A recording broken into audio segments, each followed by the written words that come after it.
రాష్ట్ర ప్రభుత్వము కూటమి ప్రభుత్వం కానీ కేంద్ర ప్రభుత్వము బీజేపీ పార్టీ కానీ రెండు ఎన్నికల్లో కలిసినాయి.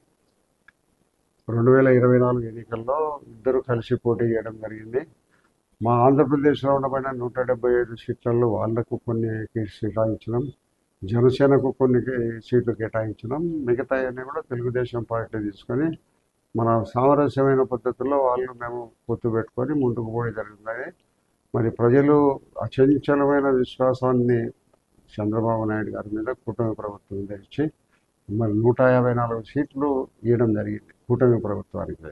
కాబట్టి రేపు ఎల్లుండికి వచ్చేసి ముఖ్యమంత్రిగా ప్రమాణం స్వీకారం చేసే సంవత్సరం అయిపోతుంది. కేంద్ర ప్రభుత్వము, రాష్ట్ర ప్రభుత్వము, కూటమి ప్రభుత్వము అన్ని రకాల కలిసి మెలిసి కాడెద్దుల జోడులాగా ముందుకు పోతా ఉంది. రాష్ట్రం అభివృద్ధి పదంలో నడుస్తాయి. రాష్ట్రానికి అవసరమైన నిధులు కానీ సహకారం కానీ తప్పనిసరిగా అందిస్తుంది. ఇప్పటికే అందిస్తుంది, ఇంకా అందిస్తుంది. పోలవరానికి వెంటనే బ్యాలెన్స్ ఉన్న డబ్బులు కూడా ఇవ్వడం జరిగింది. మరి రాజధానికి డబ్బులు కూడా ఇవ్వడం జరిగింది. కేంద్ర ప్రభుత్వము రాష్ట్ర ప్రభుత్వానికి ఇవ్వాల్సిన వాటా ప్రకారం ఇచ్చేది ఇస్తూ అదనంగా నిధులు కూడా ఇవ్వడం జరిగింది.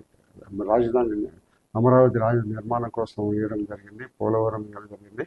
అదే పనిగా కొన్ని మన రాష్ట్రంలో ఉండబడిన కొన్ని కాలేజీలకు అర్ధాంతరంగా మిగిలిపోయిన మెడికల్ కాలేజీలకు కానీ గత ప్రభుత్వంలో ఏమైనా కేంద్ర ప్రభుత్వం నుంచి రావాల్సిన నిధులను కూడా పూర్తి స్థాయిలో రాబట్టుకునే దానికోసం ఎంపీలతో ఒక కమిటీని కూడా వేయడం జరిగింది ముఖ్యమంత్రి గారు.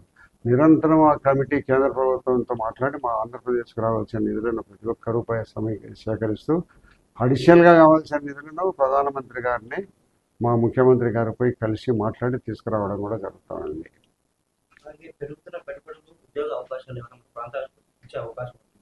ఇప్పుడు డిఎస్సి ప్రకటించినారు, అన్ని ప్రాంతాలలో పార్టిసిపేట్ చేయవచ్చు.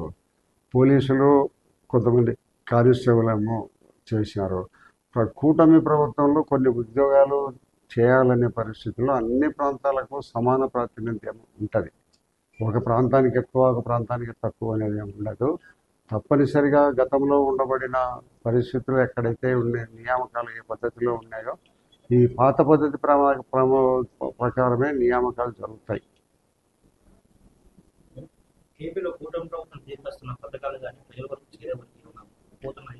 ఇప్పుడు కూటమి బీసీ ఎస్సీ లోన్లు ఇచ్చేది మొదలుపెట్టాము. అగ్రికల్చర్ డిపార్ట్మెంట్ పరంగా డిసిసి బ్యాంకుల ద్వారా లోన్ ఇచ్చేదాన్ని ఏర్పాటు చేసినాము. అన్ని రకాల అభివృద్ధి కార్యక్రమాలను గతంలో 2014-19 అంతకుముందు రాష్ట్ర ప్రభుత్వం ఏ పథకాలు అయితే పెట్టి ప్రజలకు చేరువైందో ఆ పథకాలు అన్నీ అందించడానికే కూటమి ప్రభుత్వం రాష్ట్ర నాయకత్వం అయిన చంద్రబాబు ముఖ్యమంత్రిగా అన్నీ చేయడం జరుగుతుంది.